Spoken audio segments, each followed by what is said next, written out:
Welcome to our webinar on keeping camp Christ-centered.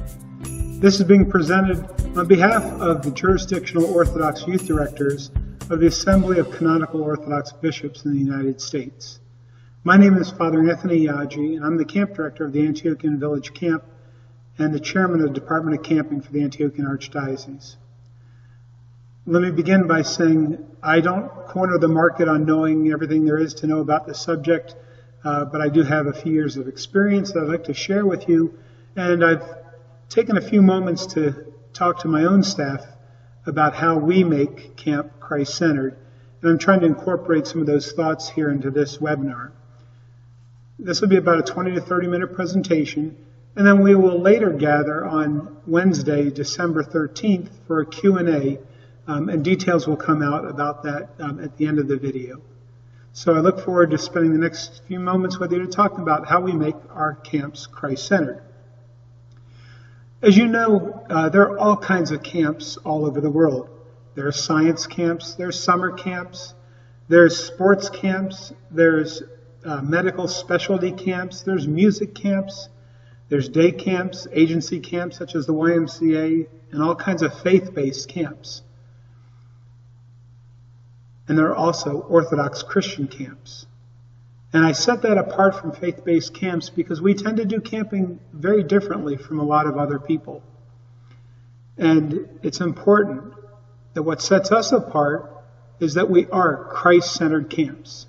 Sure, we incorporate perhaps science, we incorporate sports, we incorporate music, and so many other things that other camps do. But what does set us apart is that we are focused primarily on our relationship with Jesus Christ in everything that we do when it comes to camping. We have to be intentional in how we present Jesus Christ to our campers and our staff and our greater community of camp here in the Orthodox world. Just like ourselves, we're called to be Christocentric, Christ-centered. Our camp programs must be as well. And I'd like to address that on two basic fronts, if I may. First, on staff that are Christ-centered and how we staff our camps. And then secondly, on programming. But in order to do that, one of the things that we do here, at least at the Antiochian Village, is that we take these lovely things that have become so critical in our lives and we set them aside. Because we have to take away all the distractions before us, the electronics and things, and really focus our lives on Christ first. So let me focus on staffing. It's important that we find staff who are Christ-centered in their own lives. It's not something you can simply instill in them in a matter of a few days or a week long or 2 weeks or 3 weeks of training.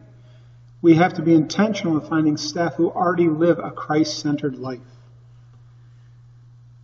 One of the ways to do that is to have a good knowledge of the people that you are recruiting for your staff. It's best if we have people who have an intimate knowledge about those other people in their spiritual lives, their personal lives, their emotional lives. And that starts first and foremost with a priest's recommendation. This cannot be taken lightly. It's important that we have a spiritual father or a parish priest who knows your applicant very well, who can comment on the spiritual life of that camper, who knows their liturgical involvement, participation in the sacramental life of the church, and who understands their knowledge of the faith, and also can bear witness to the fact that these young people, or perhaps not so young people that we recruit for our staff, are good models of behavior that are consistent with the Orthodox Church. When looking at this evaluation of the priests, we want to make sure that that priest can really bear witness to the fact that here is a model example of the Christian life that we want to present to our campers, because we want them to have good role models.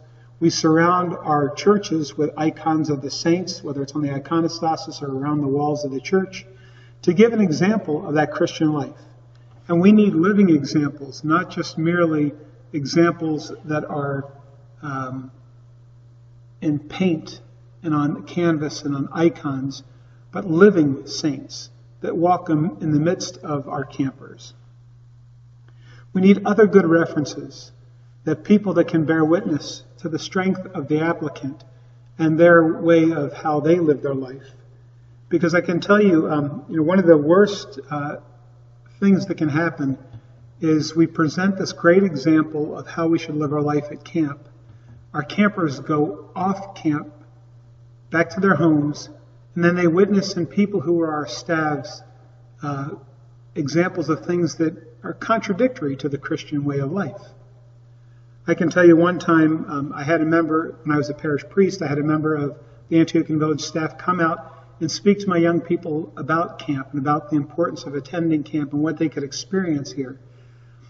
And what struck me about that visit was, as I had them all gathered around in my dining room, we had dinner and we were having a conversation about camp, that one young lady, she was about 16 years old at the time, asked our assistant camp director, is it true? I mean, is it real what happens at camp? And he was puzzled and he asked, what do you mean by that? And she said, well, my counselor would tell me all the right things I'm supposed to do and everything and how I should live my life. But then when I saw them on Facebook, I saw all kinds of things that were contradictory to that. We can't have that. That's why it's so important that we recruit staff members who are very much Christ-centered in their lives every day of their life, not just when they're at camp, not just when they're in front of people who are watching, but every day. And it's important that we make sure that that's an important facet of our lives. So another important part of how we recruit our staff is an interview process. Hopefully we all do interviews with our staff members, and that we take a moment to really dig into their lives to understand who they are, what they stand for.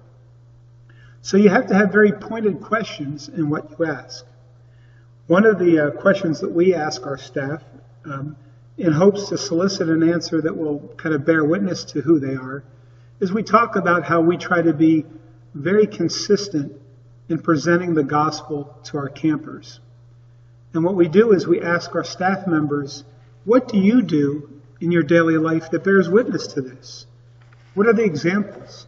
For example, do they pray on a daily basis? Do they love their neighbor as themselves? What do they do? Concrete examples that would show us they truly do live a Christ-centered life. In other words, if they're not really living that Christ-centered life now, how can we expect them to model it when they're at camp?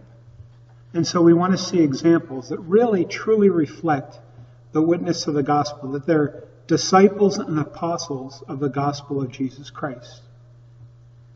It's not nearly enough time to try to do it, as I said, during staff training. Some of our camps are lucky enough to have a week or 2 weeks to train our staff, while most of us probably only take a few days because we're just a 1 week or a 2 week camp. We have to equip our staff, yes, while they're here, but make sure they're equipped before they even arrive here. So what does a Christ-centered staff member look like, you might be asking? Well, it's someone who has a strong daily prayer life.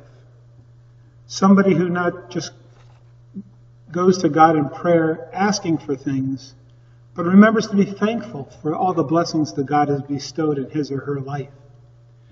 We want them to have a strong liturgical life, be sacramentally active, and be witnesses to the young people in their own parish community that we're all called to live a life in Jesus Christ, liturgically, personally, sacramentally.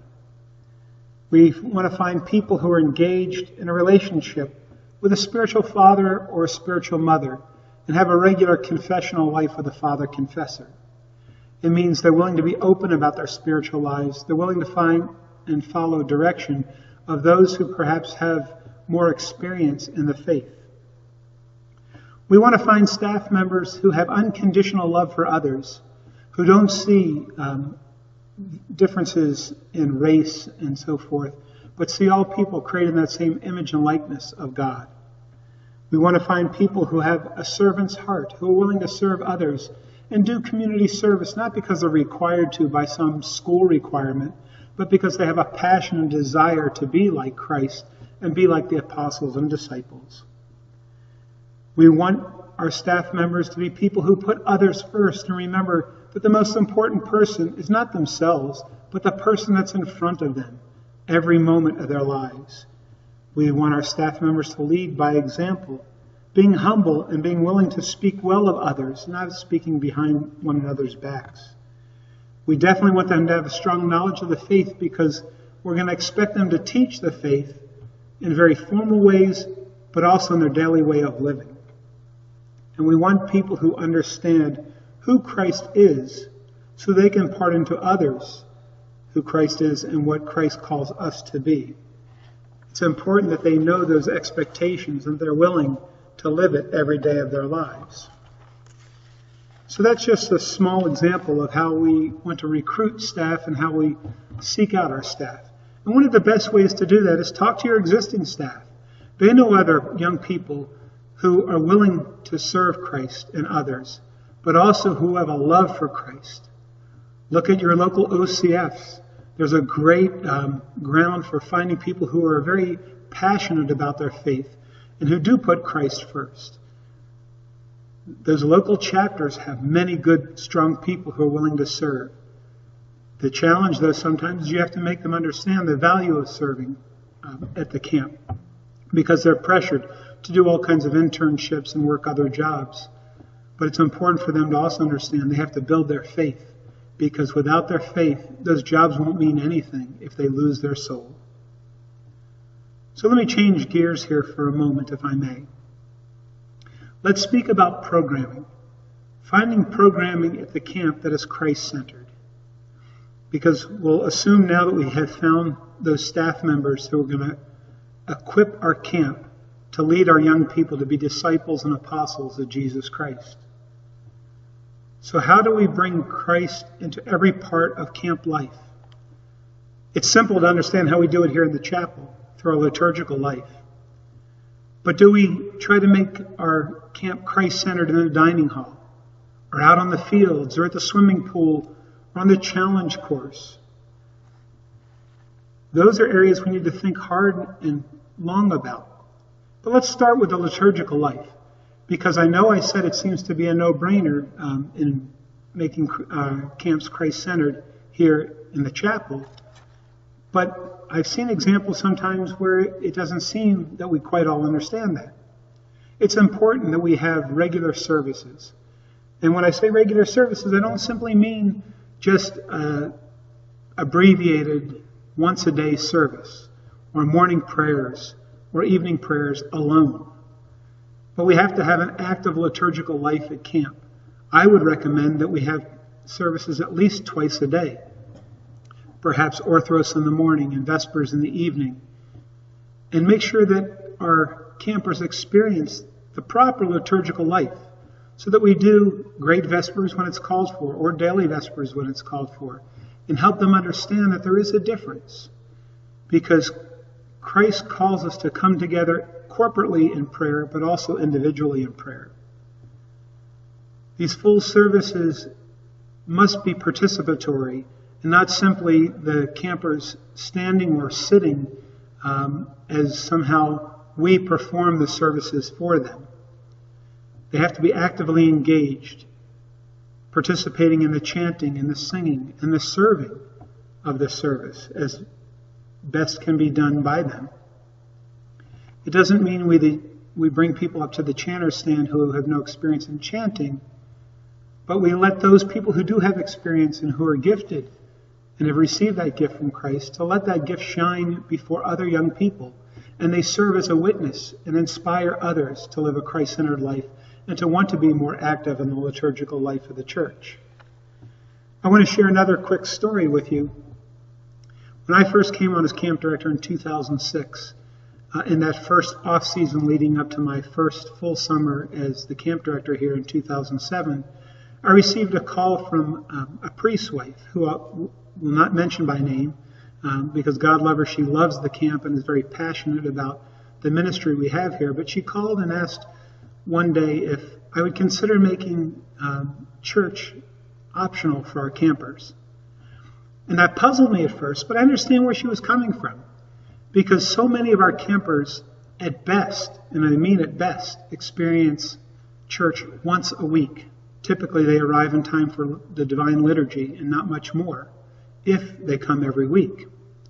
And here at camp, we expect them to come to church twice a day. That's a big stretch for somebody who's only used to coming to church at best once a week. So that's kind of where that priest's wife was coming from in her comments, because she didn't want to have kids not enjoy their experience in camp. I assured her that her campers would love to be here in church twice a day, and that they would experience it and they would love it and be passionate about it. And in fact, they were, and they are. And they go back and they ask for more services back at their parish. And they inspire and hopefully encourage their families to attend church more often as well. I'm not saying that every camper has that feeling, but the vast majority of them, when they're participating in the divine services, love to be in church, love to be worshiping Jesus Christ, love to have Christ at the center of their lives, because they're having this ongoing dialogue with Him corporately with others who love that same desire to serve and to pray to Christ. We don't have to solely have just Vespers and Orthros and the Divine Liturgy, but we can introduce other services, such as the Paraclesis service, the Akathos services, and supplicatory services to various patron saints. All of these are things that they can take home, and also make sure that we incorporate morning and evening prayers in their cabins. But to be active participants in the liturgical life of the church, I encourage you to have congregational singing so that they're all actively involved in the prayers of the church. I would also encourage that we do our services in English, because pretty much all of our participants of camp can understand English. Yes, there are times to introduce some other languages, but if they don't understand the services, they're not going to get anything out of it. And therefore, we also have service books for them to follow along so they can actively participate. We also print out the congregational music for them to enjoy and to participate in and feel like they're connected to the divine services of the church. And then another important aspect of the liturgical life of the church is the preaching. Homilies have to be inspiring. They have to be engaging. They have to be interactive. And they can't be too long. We try to keep in our daily services our homilies in the neighborhood of 5 to 7 minutes. And perhaps at liturgy 7 to 10, maybe 7 to 12 minutes. But it's important that they are engaged, that our campers experience the teaching of the church in a vibrant way. Not something that's flying way over their head theologically, but something that's concrete and has no more than 3 important messages. And I would even encourage it to be 1 or 2 important messages that they take home out of that homily. In doing so, it's important that we hit home those points, those 1, 2, or 3 points, multiple times during that homily, because they have to be able to hear it, understand it, and be able to repeat it back to you. And in fact, when I preach, I like to engage them, or I ask them questions to get them to help answer things instead of me just giving them the information constantly. And I find that that helps to keep them engaged in the homily, whether it's 5 or 7 minutes or it's, the 10-minute neighborhood. But it's important that they not only understand the importance of corporate prayer, but also their daily prayer life. So in the cabins, we help lead them in morning and evening prayer and let them know that they can do that at home. They don't need to have a group of other people around them to do those prayers. But in today's day and age, they have that ability to connect via Skype or other various Facebook Live and so forth, where they can pray together with their friends if that's what's needed to help strengthen them and bolster their faith. So they have to learn to be able to pray on a daily basis and take that home. Because if they don't take that home, what good is it? They need to connect to Christ on a daily basis. And we respond by telling them that, yes, St. Paul tells us we have to pray without ceasing, but they have to start somewhere. So let's start with the basics. Simple morning prayers, simple evening prayers, and go to church as often as they can when the church gathers corporately.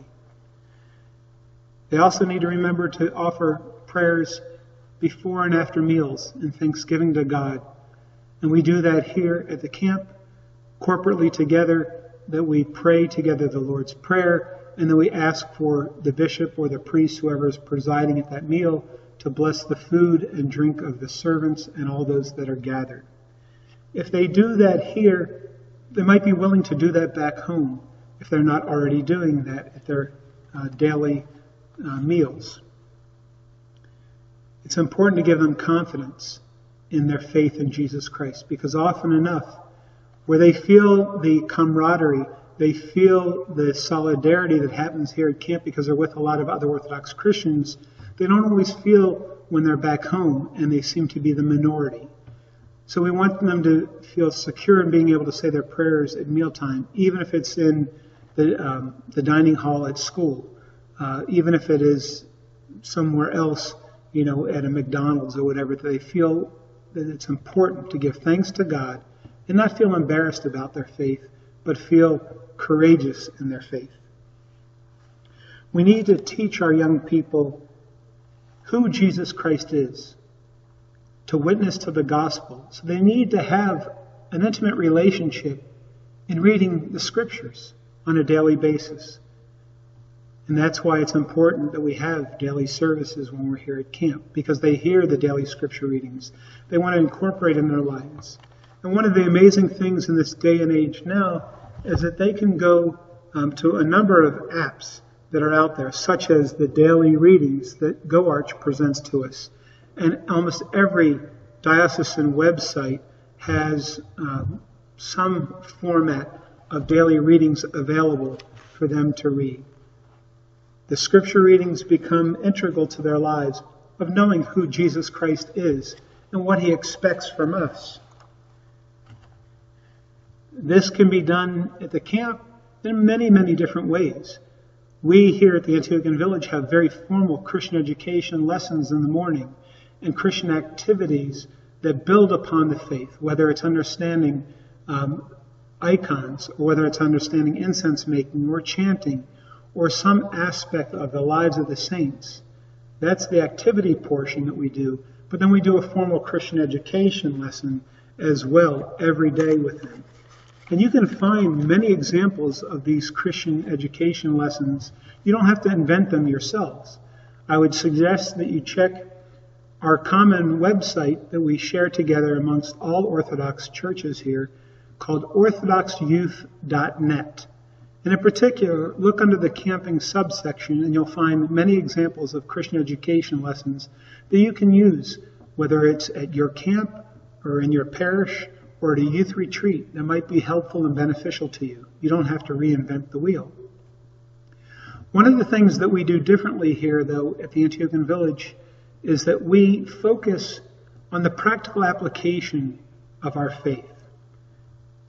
Yes, it's important to do catechesis and general education in the faith, but that's what we have our Sunday school programs for in the parishes. And we're not here to take over for the parish. We're here to supplement what is done in the parish and in the family. So we focus on the practical application of the faith, about living the gospel of Jesus Christ, about walking with the saints and being saintly in our daily lives. We talk about things like stewardship, and we take the Beatitudes and break them down and how we can make them important in our daily lives. We've taken the example of the writings of Father Arseny and his daily life and how we can incorporate that into our daily life. And we definitely share the lives of the saints because they're integral to understand that they're no different than you and I, except they made a strongful, willful determination to follow Jesus Christ, just like God willing you and I are doing, and like our campers are doing. We have to let them understand that our faith, what our faith looks like in everyday life, and model what Christ did in today's world. And let them know that they can do it too. They're no different than all the saints. They are living saints, Just like St. Paul talks about it when he writes to the various communities, he calls them saints. When I speak to our campers, call them saints, because that's what they are. They are called and inspired to be that living example of Jesus Christ. It's important to understand that in camp we have to live in an Orthodox community setting and have that Orthodox ethos in everything that we do. And that's what our campers gravitate towards, because they're not seen as different. They're seen as normal because they're the same in so many ways as all the other campers that are gathered here, most of whom are Orthodox Christians. We provide a living example of what life is supposed to be like, not only here, but every day of their lives. We show them what it's to be compassionate, to be caring, to be self-sacrificing, to be prayerful and humble and faithful and pious and holy. That's who Jesus Christ is. That's who the saints are, and that's who we are called to be as well. And we have to be that example in every aspect of our lives, especially here at camp.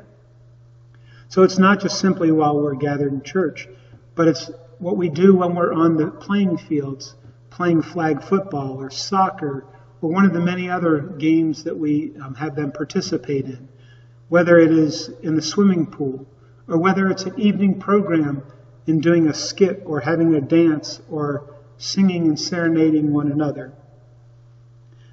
We have to make them understand it's joyful to be living a life in Christ, to have our lives centered around the love that comes from Christ, and that it's unconditional, and that we can be who we are, and we don't have to be somebody different. All we have to do is be a living example of Jesus Christ. We don't have to be the model of what television tells us we have to be, that runway model who looks a certain way. We don't have to be that perfect athlete who is chiseled to the point where they take steroids. Instead, we want them to be who they are as God created them to be in whatever walk of life they choose and that God leads them to live. So when we are called to gather on the sports field, we need to be examples of good sportsmanship. It's not about winning and losing, but it's about encouraging others to do their absolute best in God, who God called them to be. Not all of us is going to be the greatest soccer player in the world, but all of us can go out and participate if we try to find the joy in Jesus Christ in doing what we can do in a limited ability that we have, whatever that ability might be. It's called to be caring for God's creation, and that's one of the things that really sets camp apart from so many others. Because here, in an outdoor setting, we see God's creation in its fullness and its beauty, and often enough, before it's been torn apart by man and our desire for other things. We try to find ways to be faithful to God's creation in caring for it and not destroying it. Perhaps by composting or recycling or reusing and exploring the beauty of God's creation and recognizing it for the gift that it is from God. It's often important for us to make sure that we instill prayer and thanksgiving for all that God has given us and before each and every activity. So when we have a sports activity that we're about to participate in, ask for God's blessing that we can be good sportsmen and that we can all be well and endeavor to do our very best. And when we don't do our best, to be forgiving towards one another. That's what it's like to be Christ-like, to live a Christ-centered life in a camp setting. And that we use our God-given talents in every way we can when we're gathered here at camp and when we're out in the rest of the world, when we're back home. One of my favorite activities that we do here at the Antiochian Village is called Serenade Night. I love it because we entertain ourselves. We take our God-given talents, and they take songs that they know in mainstream society often enough, but we have to make sure that they're songs that are examples of what we want to take into our lives. And then we change the words a little bit. We might make them funny, we might make them serious, but we use them to entertain one another. And we have the boys go serenade the girls, and the girls serenade the boys, and then we vote, and we pick a winner of each age group and each gender, and then they perform in front of the whole camp. And it's a chance for them to use their creativity, to use their God-given talents and their voices to make us laugh, to make us enjoy the beauty of what God has given them and blessed them in. When we do all these things, we find that we can instill in them a Christ-centered life in our youth, in our campers, in our staff, in our adult volunteers. Because one of the amazing things that I've experienced here at camp is that even our adult volunteers have their lives transformed. And they're transformed by the commitment of our staff to live a godly way of life. And more importantly, they're transformed by the example of our campers living a God-inspired life in the chapel, in the dining hall, on the fields, in evening program, wherever they're called to be. I pray that this gives you something to reflect on, to perhaps talk to your own staff about how you might make your camp even more Christ-centered than it already is, because I have no doubt that it already is. And if you can find ways to improve, share it with the rest of us, because it's important that we work together as a network.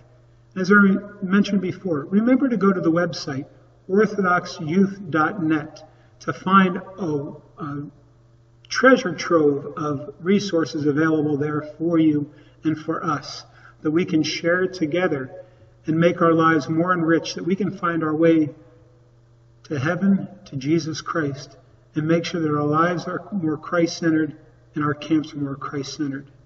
May God bless you in all your endeavors as you strive to bring others to Jesus Christ. God bless you. Thank you for allowing me to come into your life for this period of time. And I look forward to doing the question and answer period with you coming up on Wednesday, December 13th. God bless you. Thank you.